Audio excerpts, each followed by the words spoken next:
Una noche hace varias semanas sonó mi teléfono. Era tarde y contesté el teléfono y estaba en la línea una mujer muy afligida.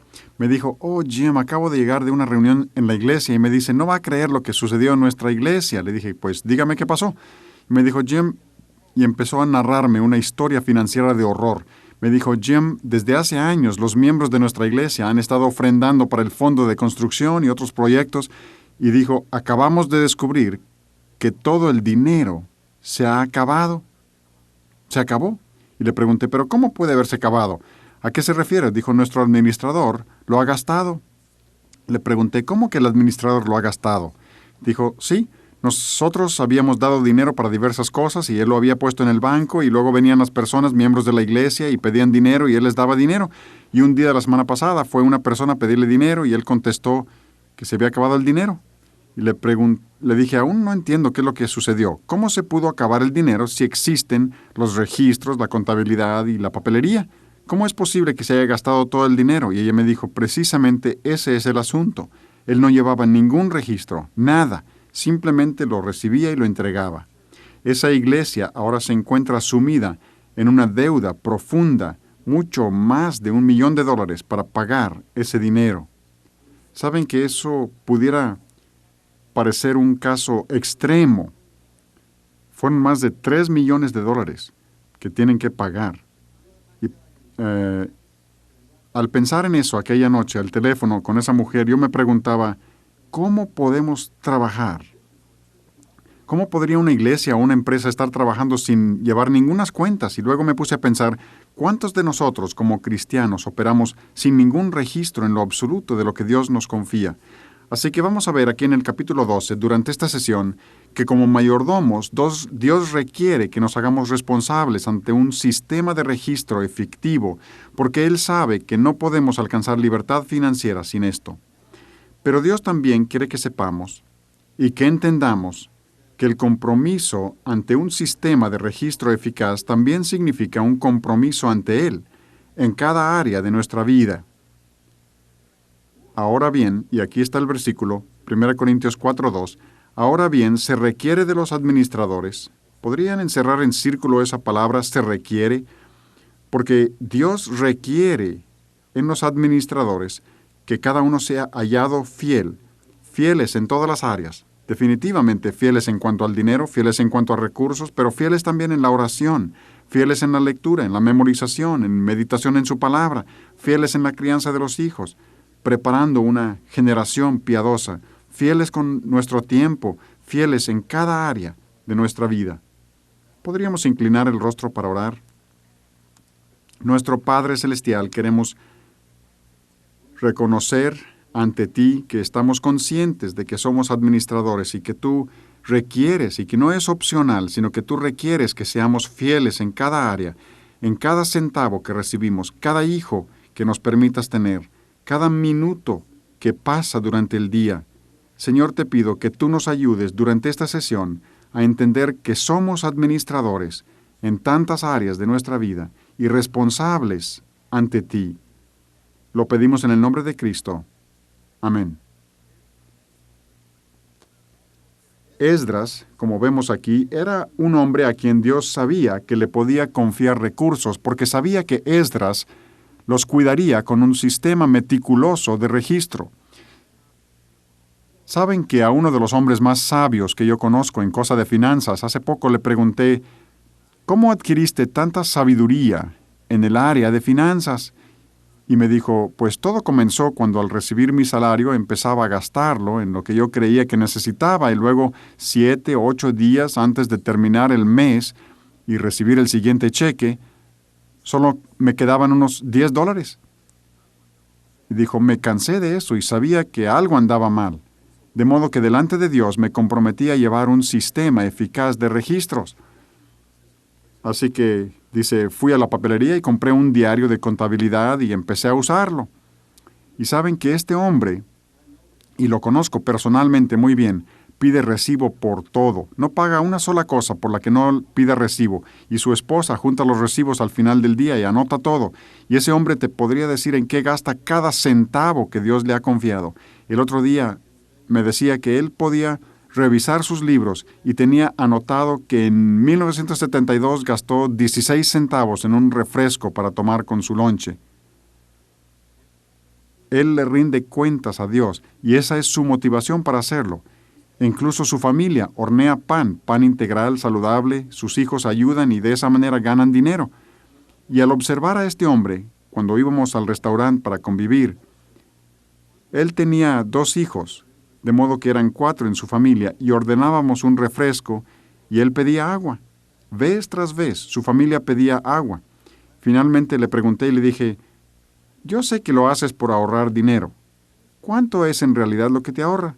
Y dijo, pues si analizas, un refresco te cuesta 85-90 centavos y con impuesto quizás $1. Ahí son $4 y si saliéramos al restaurante solo una vez por semana, en 52 semanas serían más de $200 que puedo depositar en ahorros al fin del año solo de los refrescos. Pero no solo hace eso, lo he observado. Ustedes saben que muchas veces uno va al restaurante y te sirven más de lo que puedes comer. Ellos siempre comparten sus órdenes y comen suficiente, no sobra nada y se ahorra cientos de dólares más. Y ese hombre es muy sensible. Incluso hace varios años le pregunté, ¿en qué te ha beneficiado este sistema meticuloso de registro que llevas? Y me dijo, Jim, hay muchos beneficios espirituales, autodisciplina, dominio propio, cuidar nuestra dieta, cuidar nuestros gastos. Pero dijo, además, ha habido la bendición financiera del Señor. Hemos depositado literalmente cientos de dólares en el banco cada año. Ahora, de eso hace varios años ya, y recientemente estuve hablando con él y le pregunté, ¿y cómo te va? Y me dijo, Jim, Dios me ha bendecido tanto, y este hombre vive con un ingreso muy modesto. Y me dijo, Dios nos ha bendecido tanto, ahorrando de esta manera, que hemos podido acabar de pagar nuestra casa. Dios quiere que seamos responsables de lo que nos confía. Ahora bien, se requiere de los administradores que cada uno sea hallado fiel. Ahora, la pregunta que me han hecho muchas veces es, Jim, ¿quién debe llevar las cuentas, el marido o la esposa? Vamos a pasar a la siguiente página y ahí en la parte inferior de la evaluación personal ven esos apuntes sobre la evaluación personal en la página 144. Vamos a leerlos y quiero que los leamos porque yo he experimentado algunas de estas consecuencias y estoy seguro que otros también. El primer punto dice, las necesidades en relación con los registros contables frecuentemente cambian durante el curso del matrimonio, y eso es cierto. Recuerdo recién casados, cuando Dios empezó a dirigirme a abrir esa empresa, al iniciar le dije a Faye, mi amor, estoy muy ocupado para llevar cuentas, te lo voy a dejar todo a ti. Tú paga las cuentas, lleva la chequera, lleva los libros, usábamos un diario, etc. Y así le hicimos. Y parece que hay cambios, pero hay un problema. Sigamos leyendo. El siguiente, tu esposa pudiera sentir necesidad de llevar la chequera ahora, pero más adelante pudiera sentir que se ha vuelto una carga. Y eso fue lo que sucedió con mi esposa. Yo lo dejé todo en manos de ella y ella se empezó a sentir presionada y ella enfrentó todas las presiones y frustraciones, pero creo personalmente y bíblicamente que Dios nunca quiso que la mujer soportara todas las presiones de las finanzas. Dios diseñó al hombre para la presión, pero toda la presión caía sobre ella y yo llegaba y pudiera haber un aviso de atraso en el pago de alguna cuenta y yo le preguntaba, ¿qué pasó? ¿Por qué no pagaste esta cuenta a tiempo? ¿Por qué fue tanto el gasto? ¿En qué estás gastando el dinero? Y ella se ponía a llorar y se sentía toda frustrada. Y yo le decía, ¿por qué lloras? Solo te estaba haciendo algunas preguntas. El problema era que ella sentía que yo había depositado toda la responsabilidad sobre ella, y de hecho así era. Finalmente acordamos sobre los siguientes 2 puntos que se mencionan aquí. Pudiera ser necesario delegar una parte del pago de las cuentas a la esposa. Es importante hablar respecto a cuáles son las cuentas que ella necesita pagar. Faye y yo encontramos un equilibrio, pagando ella los gastos de la casa, alimentos, ropa para los niños, regalos, todo lo relacionado con la casa, y yo me encargo de todo lo demás. Pero aquí está la clave y el problema en el siguiente punto. Frecuentemente una esposa se sentirá insegura si el marido pierde todo interés en o supervisión de la chequera. Maridos, nosotros en última instancia somos los responsables delante de Dios por las finanzas de nuestro hogar.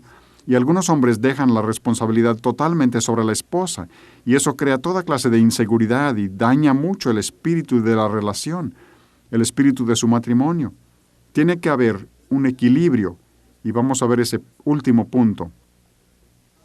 Por el contrario, una esposa pudiera sentirse insegura si su marido se niega a permitirle a ella participar en los asuntos financieros. De modo que Es algo que hacemos juntos y podemos encontrar un equilibrio. Pero maridos, nosotros somos los responsables en última instancia. Conozco hombres que dicen, tengo que hablar con mi esposa para ver si puedo usar un cheque este mes, si puedo usar $10 para una comida o para un regalo.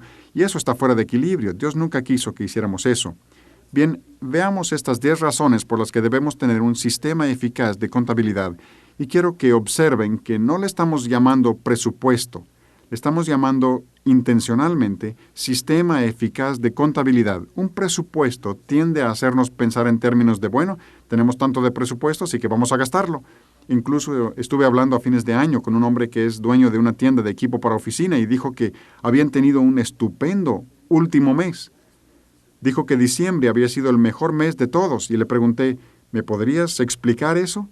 Porque resulta que todo el mundo está preparándose para la Navidad y las fiestas y ustedes realizan ventas récord. ¿Por qué?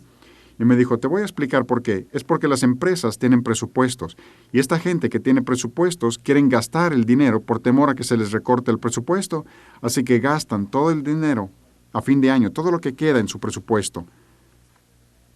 Nosotros le queremos llamar sistema eficaz de contabilidad porque no queremos pensar de esa manera con lo que le pertenece a Dios. Lo que queremos buscar son maneras de limitar gastos, evaluar, reevaluar constantemente, mensualmente. ¿De qué manera podemos reducir esto? ¿Realmente necesitamos aquello? Etcétera. Bien, veamos la número 1. Un sistema eficaz de contabilidad nos permite ver lo que Dios nos ha encomendado, el valor y los alcances de estas cosas. Veamos el valor. Esaú sabía que la primogenitura le pertenecía a él porque era el primer nacido. Sin embargo, para él no tenía ningún valor. No tenía cabida en su programa para el éxito. Por este motivo estuvo dispuesto a vendérselo a su hermano por un plato de lentejas, que por una sola comida vendió su primogenitura. Hebreos 12:16. Años después de que la había vendido, reconoció su valor e intentó recuperarla, pero fue demasiado tarde. Dios quiere que veamos el valor espiritual de lo que Él nos confía y todos sus alcances, no solo las finanzas, sino muchas cosas, antes de que, como Esaú, lo perdamos, sin haber entendido por qué Dios nos lo confió. Bien, veamos los alcances. ¿Por qué no podemos apreciar el valor de lo que Dios nos da mientras no entendamos sus alcances? Un sistema eficaz de contabilidad incluye mucho más que la evaluación de nuestros recursos económicos. Nos permite ver y apreciar los alcances mayores de lo que Dios nos ha confiado. Cosas tales como riquezas espirituales, salud, familia, amigos, a quienes ha traído Dios a nuestra vida. Oportunidades, destrezas que Dios nos dio al nacer, tiempo, posesiones y dinero. Un sistema de contabilidad es la base para un inventario personal y un autoexamen. Si nuestro sistema de contabilidad incluye solo las posesiones materiales, seremos como los creyentes en la iglesia de la Odisea. Te vomitaré de mi boca, porque tú dices, yo soy rico y me he enriquecido y de ninguna cosa tengo necesidad, y no sabes que tú eres un desventurado, miserable, pobre, ciego y desnudo.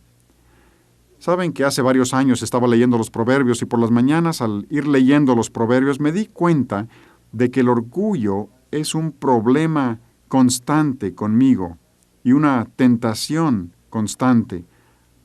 Así que al leer proverbios buscaba la sabiduría de Dios en relación con el orgullo y cómo conquistarlo. Y me pareció que había un mensaje que venía repetidas veces por medio de los proverbios al irlos leyendo y era este: reprende al sabio y será más sabio. Y me puse a reflexionar sobre eso. Reprende al sabio y será más sabio. Como que Dios me estuviera diciendo, Jim, quiero que hagas un inventario personal, un autoexamen. Jim, quiero que te veas como yo te veo. Y pensaba en eso. Dios, ¿cómo puedo hacer eso? Y empecé a pensar en el hecho de que aquellos que me rodean me ven de manera diferente a como yo me veo a mí mismo. Y sabía que nunca sería capaz de verme a mí mismo como Dios me ve, ni como otros me ven, mientras no dejara de rechazar la crítica y la reprensión que viniera de aquellos que Dios había puesto alrededor de mí. Y pensé, pues Dios, creo que la mejor manera es pedir que me señalen mis puntos ciegos, y voy a hacer eso. Así que llegué cierta mañana, tuvimos nuestra junta de ventas, teníamos nuestra gran mesa redonda, y después de la reunión de ventas les dije, señores, quisiera pedirles que me hicieran mañana un favor especial. Y me preguntaron, ¿de qué se trata? Les dije, quiero que me señalen mis puntos ciegos. Y dijeron, ¿puntos ciegos? ¿A qué te refieres? ¿Qué es un punto ciego? Y les dije, pues, no sabía de qué manera explicarlo. Y les dije, supongamos que vamos por la autopista y van 3 coches y yo voy en el de adelante y tú vas en el de atrás. Y te das cuenta de que tengo encendida la direccional y me voy a cambiar de carril, pero voy a chocar contra ese segundo coche porque se encuentra en mi punto ciego. Les dije, yo agradecería mucho que tocaras el claxon y me hicieras ver. Ten cuidado, Jim, vas a chocar. Y les dije, señores, la vida es así, y yo sé que al ir por la vida ofendo a las personas, les lastimo, y pudieras haberles ofendido a ustedes sin saberlo. Yo quisiera saber si quisieran hacer sonar su claxon espiritual. ¿No quisieran decírmelo? ¿No quisieran ayudarme a verme como ustedes me ven? Y se vieron unos a otros y me preguntaron, ¿lo dices en serio? Y les dije, sí, porque yo había hecho un compromiso delante de Dios. Dios, yo quiero verme como tú me ves. Eso no se los dije a ellos. Les dije, miren, ¿qué les parece que hagamos lo siguiente? Si quieren venir tú a las 9 de la mañana y tú a las 9:30 y tú a las 10 y a las 10:30 y di la vuelta a toda la mesa con cada uno de los vendedores, asignándoles a cada una media hora, y luego terminaremos como a la hora de la comida, y si todos quisieran esperar, nos vamos a comer juntos y yo invito. Pues les gustó la idea y dijeron, está bien, así lo haremos. Así que al día siguiente entró el primero y Dios había puesto en mi corazón, Jim, quiero que tomes una hoja y un lápiz y que anotes todos los puntos ciegos que estos hombres compartan contigo, pero no quiero que racionalices ni ofrezcas ninguna excusa cuando te lo digan. Y yo pensé, pero Dios, eso va a ser muy difícil porque pudiera haber algunas cosas que me señalen que a mí me gustaría explicar por qué las estoy haciendo. Y Dios me indicó, Jim, no quiero que digas nada. Tú solo acepta esas cosas, dale las gracias y diles que vas a orar sobre esas cosas y exponerlas delante de mí. Y luego me pareció que Dios me sugiriera que les pidiera una ilustración. Cuando ellos compartan un punto ciego, decirles, dame una ilustración, comparte conmigo de qué manera hice eso. Así que entró el primero y yo estaba listo para apuntar y él estaba muy nervioso. Él nunca había hecho esto, ni yo tampoco. Se frotaba las manos recargado en el respaldo de la silla y estábamos sentados en la mesita ahí en mi oficina. Y le dije, ¿estoy listo? Y dice, sí, bueno. Y lanzó algún detalle pequeño, una insignificancia, y observó que yo no lo anoté, y luego lanzó otra insignificancia, algo como de que no le había hablado el miércoles o algo, y anoté eso. Y me di cuenta de que solo estaba mencionando pequeñeces. Me recordaba esos polvorines que comprábamos cuando yo era niño, que los encendías y los podías tener en las manos y explotaban y ni siquiera dolían. Finalmente me di cuenta de que no estábamos logrando nada y le dije, ¿sabes? Que yo entiendo que se necesita ser un verdadero amigo, un verdadero hermano, para ser totalmente honesto y franco. Pero Dios dice, reprende al sabio y será más sabio. Y yo quiero ser un hombre sabio. Quiero que seas muy franco y honesto conmigo. ¿No quisieras hacerlo? Y se acercó y perdió todo su nerviosismo y me dijo, ¿en serio quieres que te diga la verdad? Y pasé saliva y le dije, pues sí, quiero, dímelo. Y dijo, está bien, hay algunas cosas que me he estado guardando que te he querido decir desde hace años, pero supuse que no las aceptarías. Ahí te van. Y empezó. Y él compartió, y yo anotaba, y no me dio solo una ilustración, sino me dio como 10. Y luego mencionó otro punto ciego, y lo anoté, y me dio más ilustraciones, y pronto había pasado la hora de la comida. Y como a las 6 de la tarde me dijo, Jim, ya debo irme a casa. Y le dije, sí, yo también. Y me levanté y fui a casa y tenía esta larga lista, y solo de un compañero. Recuerdo que entré por la puerta de la cocina y ahí estaba Faye preparando la cena y cuando entré me dijo, hola mi amor, ¿estás listo para cenar? Y le dije, Faye, no voy a cenar ahora, no tengo hambre. Y recuerdo que me fui directamente a la recámara y solo quería acostarme, pero tomé la Biblia de mi buró y me iba a quedar sentado en la cama leyendo. Y al estar sentado en la cama empecé a sentir, yo no soy digno de estar sentado en la cama, es demasiado alto para mí. Y me dejé deslizar al piso con mi Biblia, y ahí en el piso, y sola se abrió en Hebreos 12 y empecé a leer. Y Hebreos 12:11 era como un bálsamo para mí al estar pasando por esto. Dice, es verdad que ninguna disciplina al presente parece ser causa de gozo, sino de tristeza, pero después da fruto apacible de justicia a los que en ella han sido ejercitados, Jim. Y dije, pero duele, Señor, esto es muy duro. Y como que Dios me dijera, ya cierra tu Biblia, levántate del piso y métete a la cama y prepárate para la que sigue mañana. Así que lo hice. Y al día siguiente fui a la oficina y entró el siguiente a las 9 y estaba todo nervioso y empezó a lanzar cosas pequeñas y le miré a los ojos con sinceridad. Y le dije, yo sé lo difícil que resulta esto, pero lo necesito. Quiero que seas lo más honesto y abierto posible y quiero que compartas conmigo mis puntos ciegos. Como amigo y hermano, ¿no quisieras hacerlo? Y luego se acercó y dijo, ¿en serio quieres que te diga la verdad? Y empezó a compartir y con él también. Se nos pasó la hora de la comida y nos detuvimos bien tarde. Pues para no hacer el cuento largo, para cuando terminé con todos los compañeros, tenía toda una carpeta de puntos ciegos. Y saben, lo que hacía que esto fuera especialmente difícil es que cuando el Señor puso en mi corazón el hacer esto, yo había pensado, sí, Señor, sí lo hago. Digo, acabo de ir al seminario básico, es como el 10º que tomo, he asistido al seminario avanzado, he limpiado mi conciencia, he hecho todo lo que creo que debo hacer. Digo, ¿qué me pueden decir? Y entró mi orgullo. Pues cuando resumí todo, porque algunos habían compartido el mismo punto ciego, lo que para mí subrayaba el hecho de que era un punto ciego, al resumir todo tenía 28 puntos ciegos importantes que habían compartido conmigo. Y lo que más dolía era que todas eran ciertas, y yo lo sabía. Y compartían algunos lo que a mí me parecía un punto ciego pequeño, pero les parecía grande a ellos. Nunca olvidaré a uno de ellos que vino como el tercero o el cuarto y empezó y finalmente se acercó y dijo, Jim, tengo años queriendo decirte esto. Dijo, Jim, tú tiras basura en la vía pública. Dije, sí, y anoté eso. Le dije, ¿podrías darme una ilustración? Dijo, claro que sí. He manejado detrás de ti en la autopista y te he visto aventar papeles por la ventana y eso me hace enojar mucho. Y yo pensé, Señor, esto no es justo. Si tan solo pudiera explicarle que mi don espiritual es la organización y me gustan las cosas limpias y me gusta limpiar rápido, así que simplemente aviento todo. Pero Dios había dicho, sin excusas, así que anoté eso y enseguida él me preguntó, Jim, ¿no quisiera saber por qué me da tanto coraje eso? Y le dije, sí, dime por qué te hace enojar que yo tire basura en la vía pública. Dijo, Jim, cuando yo era adolescente andaba en el coche un día con un grupo de mis amigos de la escuela y yo tiraba basura en la vía pública. Dijo, yo acostumbraba a arrojar basura por la ventanilla del coche todo el tiempo, como tú.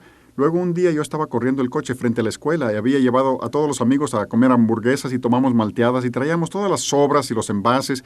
Y dice, yo bajé el vidrio y les dice, pásenme todo muchachos. Y lo tomé y lo arrojé por la ventanilla. Y dice, como que eché un vistazo al espejo retrovisor en el preciso momento en que todo cayó splat en el parabrisas de una patrulla de policía.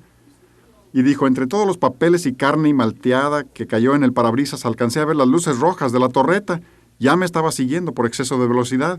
Y me dijo, Jim, detuve el coche y miré por el espejo lateral y vi que de esa patrulla se bajó el ser humano más grande que jamás haya visto en mi vida.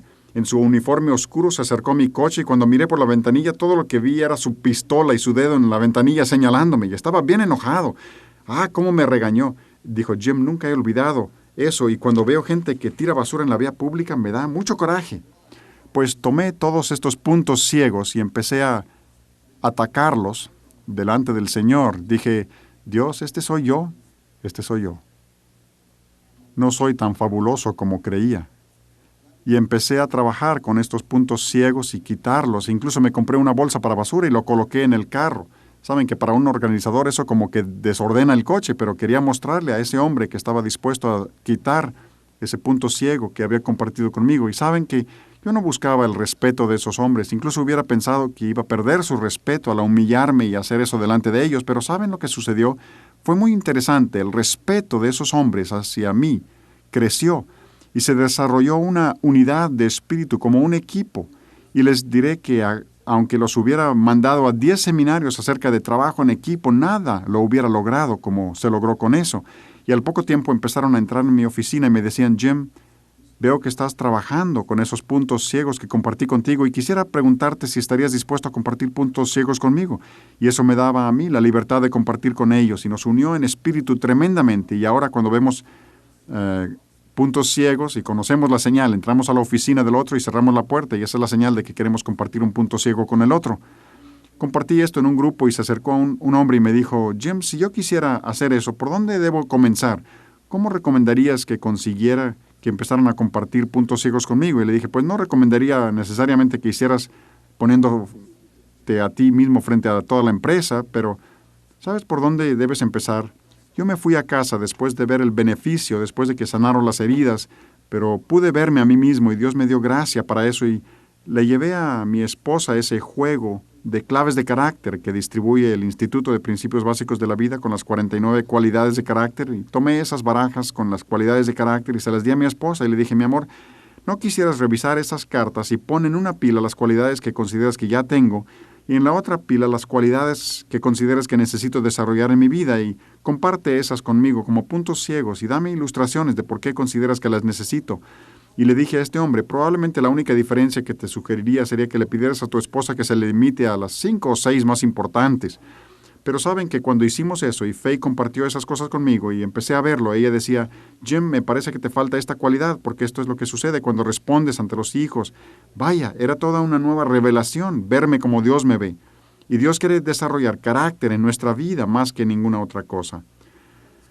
Vamos a ver el número 4, acá en la página 146. Un sistema de contabilidad eficaz nos obliga a sujetarnos a nuestro presupuesto. Una de las principales funciones de un sistema contable eficaz es asegurar que no hagamos gastos más allá de nuestros ingresos y nuestros recursos. Cristo hace énfasis en este punto en su parábola de la torre inconclusa, Lucas 14, 28 al 30. Podríamos leer eso juntos. Si tienen su Biblia, podrían abrir en ese pasaje, Lucas 14, del 28 al 30. Este es un principio muy importante, aprender a vivir dentro de nuestro presupuesto. Vamos a leer desde el versículo 28, porque ¿quién de vosotros, queriendo edificar una torre, no se sienta primero y calcula los gastos, a ver si tiene lo que necesita para acabarla? No sea que después que haya puesto el cimiento y no pueda acabarla, todos los que lo vean comiencen a hacer burla de él, diciendo, este hombre comenzó a edificar y no pudo acabar. El mundo se burla de los cristianos cuando los cristianos no pueden pagar sus cuentas y dicen, ¿qué clase de Dios es el que tienen? Ni siquiera pueden pagar sus cuentas. Dios quiere que aprendamos a vivir con lo que tenemos mediante el uso de un sistema de contabilidad eficaz.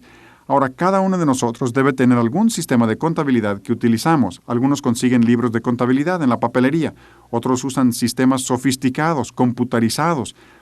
Nosotros usamos un diario sencillo de 12 columnas y anotamos en la columna del lado izquierdo todos los artículos en los que gastamos. Luego ponemos los 12 meses arriba de las columnas y anotamos lo que es nuestra meta y lo que gastamos cada mes. Así podemos analizar mes con mes de qué manera podemos disminuir esto y cómo podemos ahorrar. Estamos gastando demasiado. Ahora, hay algunos consejos útiles que quisiera compartir con ustedes. Al revisar con diferentes personas su contabilidad, he encontrado estos detalles que a algunos nos pudieran parecer muy simples, pero para otros no son tan sencillos y son importantes. Por ejemplo, el primer punto en nuestro sistema de contabilidad debe ser el diezmo, el 10% de nuestro ingreso bruto. Algunos vienen con su presupuesto, con su sistema de contabilidad, me lo presentan, ellos le llaman presupuesto, yo procuro llamarle sistema de contabilidad. Me lo presentan y el último renglón es el diezmo, si es que queda dinero. Y nosotros hemos aprendido la importancia de ofrendar primero. Y luego el segundo punto debe ser el ahorro en esta lista. Muchos piensan, bueno, si algo me queda al fin de mes, podré ahorrar. Nosotros aprendimos al principio de nuestro matrimonio que si depositamos algo en nuestro ahorro, abrimos la cuenta con $5 y a veces depositaba $2 o 10 o si era posible 50, pero depositar algo. Siempre era más difícil disponer de algo para ahorrar a fin de mes. Ahora, nuestra meta es pagar en efectivo por las compras y si no estamos ahorrando, nunca llegaremos al punto de poder pagar en efectivo por las compras. Alguien me preguntó, Jim, ¿cómo manejan los gastos anuales? Esos gastos que se desequilibran, como el seguro de auto, ropa para los niños o cosas de esas que desequilibran. Lo que hemos hecho nosotros, y recomiendo, es que vayas al banco y abras otra cuenta, una cuenta de ahorro por separado. Nosotros le llamamos cuenta de seguros o cuenta de ropa. Y en lugar de abonar a la tarjeta de crédito, nos pagábamos a nosotros mismos y depositábamos esos $10 mensuales o 20 o lo que fuera para ropa o seguros o para que cuando llegara el momento de esos gastos fuertes podíamos retirarlo de ahorros y no nos descontrolara. Ahora, no lo busquen en este momento, pero pueden anotar ahí que hay que usar las preguntas del capítulo 11. Ahí hay unas preguntas básicas que debemos hacernos antes de comprar y debemos usar esas preguntas al revisar nuestro sistema contable cada mes. Cualquiera que sea el sistema contable que usemos, el que nos parezca mejor, la meta será continuamente reducir los gastos. Una señora que conocemos continuamente hacía esto y fielmente cada mes trataba de reducir sus gastos. Finalmente logró acabar totalmente la cuenta de eliminación de desperdicios. Lo que hizo fue que lo transforma en una rica composta y abona su jardín. Y tiene un hermoso jardín que es un atractivo para toda la ciudad. Así que hay manera, si pedimos a Dios sabiduría. Él dice que nos la dará, según Santiago 1:5. ¿Cómo podemos reducir estos gastos? Quisiera que viéramos la número 7. Tener un sistema de contabilidad eficaz confirma el liderazgo en la familia. Una familia únicamente puede funcionar con su máximo potencial cuando el padre manifiesta la cualidad de liderazgo que Cristo manifestó ante la iglesia.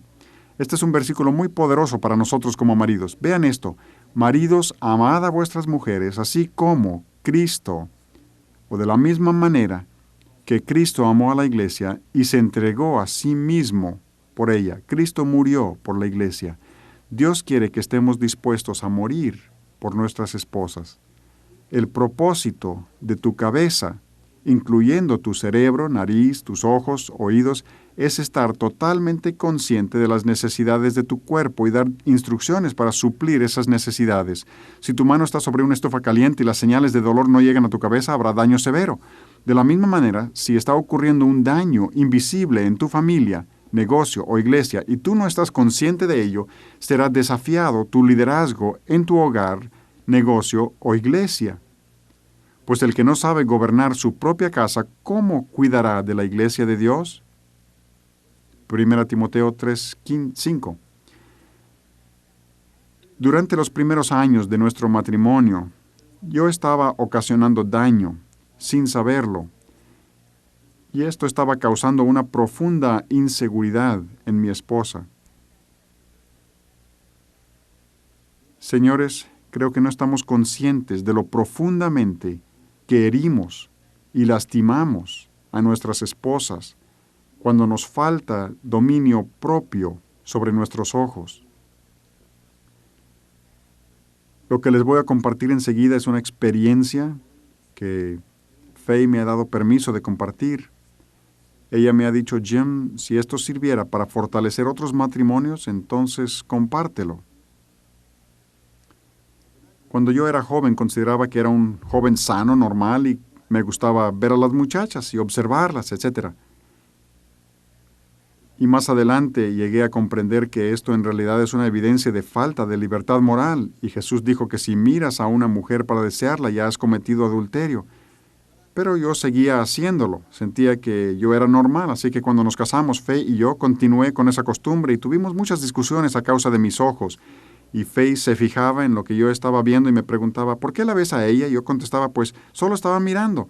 Y así sucesivamente discutíamos, y recuerdo que en una ocasión tuvimos una discusión bastante acalorada y finalmente yo terminé con la discusión diciéndole: Faye, simplemente es que soy normal. Digo, soy un hombre normal, ¿acaso quieres un hombre que no sea normal? Claro que no, quieres a alguien que sea normal, así que yo soy normal, dejemos de discutir. Y yo le decía que era un problema de ella. Como yo soy normal, el problema ha de ser tuyo. Y hacía que ella se sintiera culpable. Satanás me usó para invertir la culpa y colocarla sobre ella. En otra ocasión estábamos caminando y estaba observando a las muchachas y les echaba miradas, etc. Y de pronto Faye me dijo: Jim, ¿por qué ves de esa manera a las muchachas? Y le contesté: mira, Faye, espera, tú y yo escuchamos a ese evangelista que dijo que si miras una vez, eso no es pecado, pero si vuelves a mirar, entonces es pecado. Y ella me dijo: sí, pero tú prolongas la primera mirada por tanto tiempo.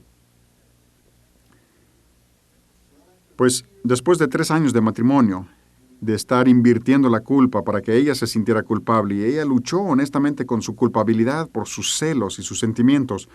Un día me llamó mi pastor y me dijo, Jim, quiero que tú y otros de los hermanos vayan conmigo a un seminario avanzado en otra ciudad. Pues yo no quería hacer eso, ausentarme de mi negocio por una semana, pero él me insistió y finalmente acepté y fui. Y estaba sentado ahí una noche cuando Bill empezó a hablar sobre este mismo tema y mencionó que cuando a un hombre le falta dominio propio sobre sus ojos, dice, señores, es como tomar un cuchillo y enterrarlo en el corazón de la esposa y retorcerlo. Y dijo, muchas mujeres me han dicho que ellas sienten lo mismo que sentiríamos los hombres si supiéramos que de hecho nuestra esposa ha sido infiel. Eso es lo que ellas sienten cuando nosotros simplemente miramos, probablemente porque Cristo dijo que eso es adulterio. Pues yo me sentía tan redarguido, Dios, el Espíritu Santo me quebrantó y sentía tantos deseos de llegar a casa, y cuando llegué una noche entré y senté a Faye a la mesa de la cocina y le dije, Faye, Dios me ha redarguido y he llegado a comprender cuán mal he estado con mi falta de dominio propio sobre mis ojos y cuánto te he herido. Y quisiera pedirte que me perdones. ¿Me perdonas? Y saben que yo pensaría que ella me hubiera contestado, pues ya era tiempo, gracias a Dios que Bill Gothard o alguien te haya hecho entender. Yo esperaba eso, pero ella no reaccionó de esa manera. Simplemente empezó a llorar. Y lloró incontrolablemente ahí apoyada sobre la mesa. Y al contemplarla, pensé para mí mismo, esta herida es mucho más profunda de lo que yo había imaginado. Pero cuando finalmente logró controlarse, se sentó y me dijo algo que creo que todo marido debe escuchar. Dijo, Jim, cuando yo era chica, mis amigas y yo hablábamos acerca del matrimonio e imaginábamos a nuestro príncipe azul que llegaría a arrebatarnos y casarse con nosotras. Pero nos decíamos la una a la otra, pero nuestro príncipe azul tendrá algo de diferente. Él tendrá ojos solo para nosotras. Y dijo, Jim, tú destruiste esa imagen en nuestro viaje de bodas. Le dije, Faye, con más razón necesito platicarte lo que he hecho. He hecho un pacto con mis ojos. He tomado Job 31:1 como el versículo para mi vida. Hice pacto con mis ojos. ¿Cómo, pues, había yo de mirar o pensar con deseo en una mujer? Y Faye, también me he propuesto ser solamente tuyo, con todo mi corazón, mis ojos y mi amor. Por eso es tan importante que te pida que me perdones. ¿Me perdonas? Ella amablemente me perdonó y luego fui y escribí una especie de contrato, porque como estoy en el negocio de los bienes raíces, yo sé que cuando se firma un contrato eso compromete. Y escribí ese versículo para mi vida y mi compromiso ante mi esposa y ante el Señor, y puse eso en el diario de mi vida. Y luego en la mañana del siguiente día llamé a mi secretaria para pedirle que cancelara todos mis compromisos porque no me iba a presentar. Y salí y me fui a la cabaña al sur de la ciudad y me aparté solo. Hice algo que nunca había hecho antes, pero que me ha traído tanta libertad y tanto gozo en mi vida cada vez que lo hago. Ayuné ese día y tomé Colosenses 3 del 1 al 6 y lo memoricé. Y me imaginé viviendo en esos versículos. Y luego lo personalicé y lo convertí en una oración al Señor. Y pasé el día entero en esos 6 versículos viviéndolos en relación con la libertad moral.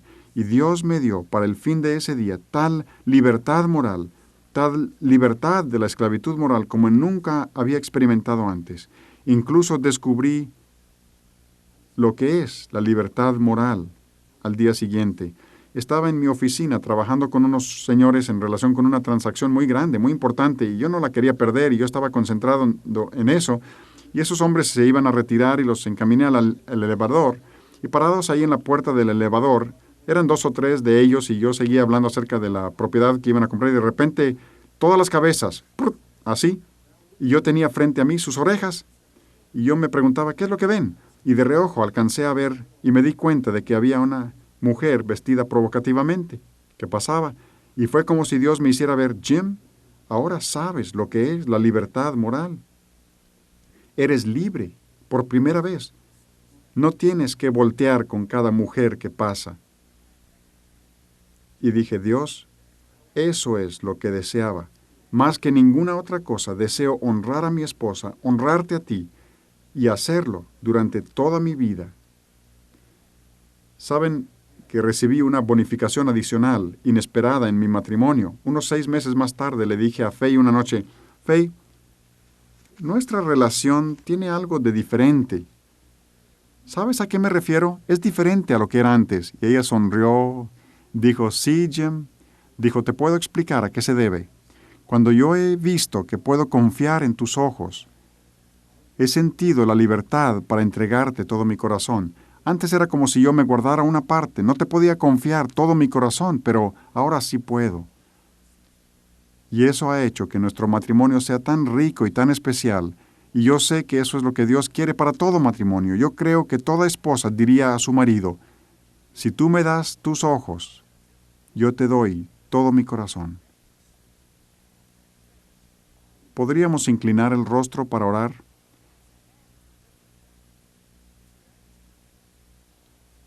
Y señores, yo creo firmemente que jamás comprenderemos el propósito y el potencial de llevar buenas cuentas mientras no entendamos y aceptemos nuestra responsabilidad delante de Dios.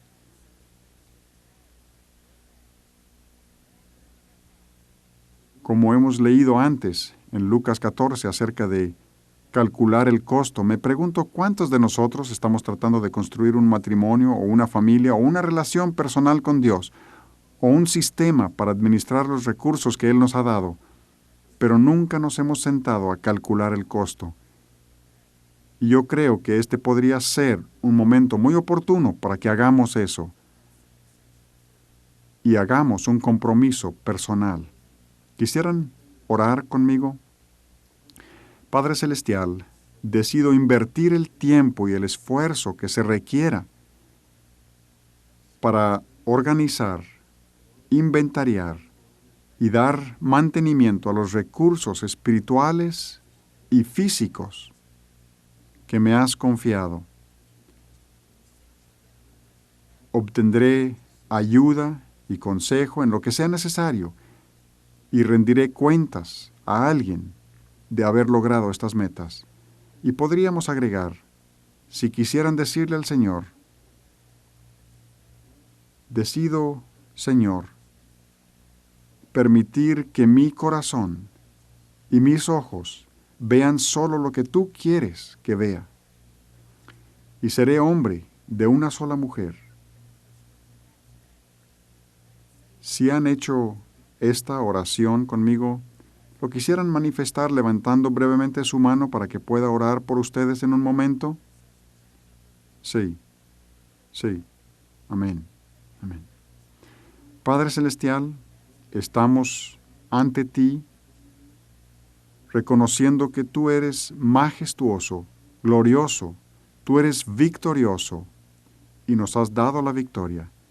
Señor, te pido, en el nombre del Señor Jesucristo y por su preciosa sangre, que reprendas y ates a Satanás para apartarlo de cada uno de nosotros que hemos hecho el compromiso de vivir en conformidad con lo que es tu ideal para nosotros en cada área de nuestras vidas.